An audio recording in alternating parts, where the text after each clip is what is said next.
The man who killed Osama Bin Laden, we all refer to him as the shooter, is pretty much been screwed by our U.S. government.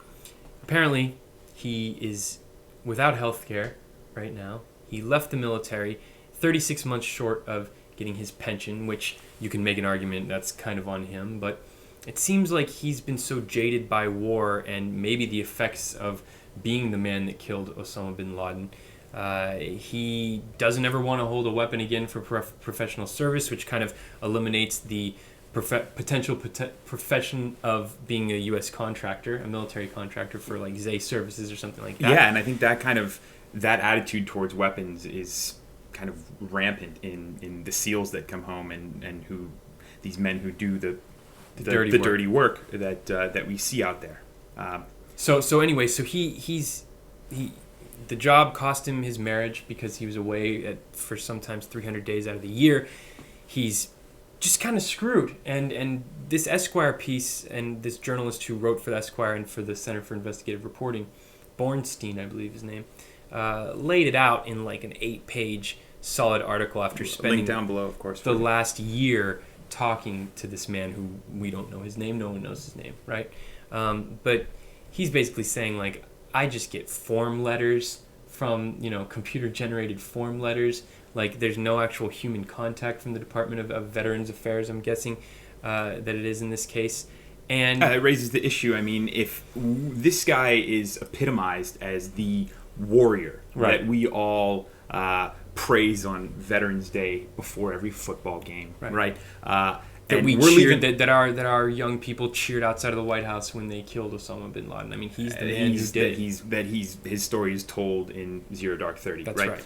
If we're leaving him out in the dark, if we're leaving him out in the cold, then what are we doing to these 24, 25-year-old men who are coming back? And I think we know the answer to that. PTSD. The answer to that is not nearly enough. And then you also bring up those form letters and the fact that we've stretched our people so thin. We've stretched not only our warriors and our soldiers thin, but we've stretched the people in the desk jobs back here in the Pentagon that are really doing, they're pushing the papers, they're trying to get them money, they're trying to get them supplies, and they're stretched thin. So, of course, you have instances like this where this is just the repercussion of war, right? And to be fair, you have the Obama administration, especially the First Lady, who's taken a really public stand on this, pushing for veterans, to care for our veterans as we bring them home from war, right?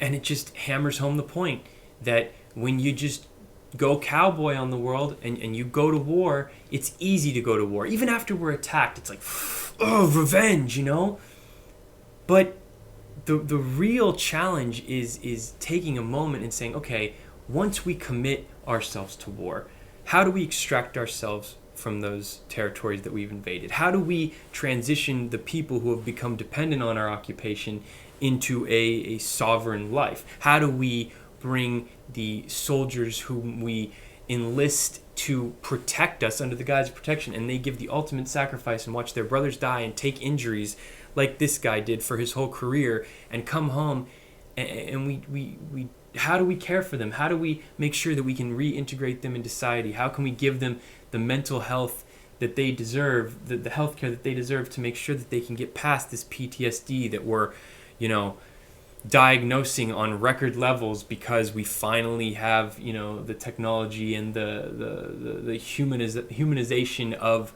the healthcare system to look and identify these types of cases. How do we... Those are all fallouts from war, right? And this is where, in the age where we actually have the information and we can see up close fallouts of war. That's right. I don't... If people can look back at 2003 and in 2001 when we were invading Afghanistan, and they would see the costs, the total costs across all spectrums of these wars, I think it would be very hard-pressed to find a solid amount of Americans who would support the war, knowing what they know now. And so it's really important to learn from our history, and these are all important pieces of history. And I think you can also make the argument that whoever was behind the terrorist attacks of 9/11, right, under the guise of trying to hurt America, it was Al-Qaeda, right? You can make the argument, a strong argument, that they did win, that we have damaged ourselves and injured ourselves, and and shown our moral shallowness with stories like this far worse than, we did before. And that's just that vengeance mentality is just so dangerous and so destructive.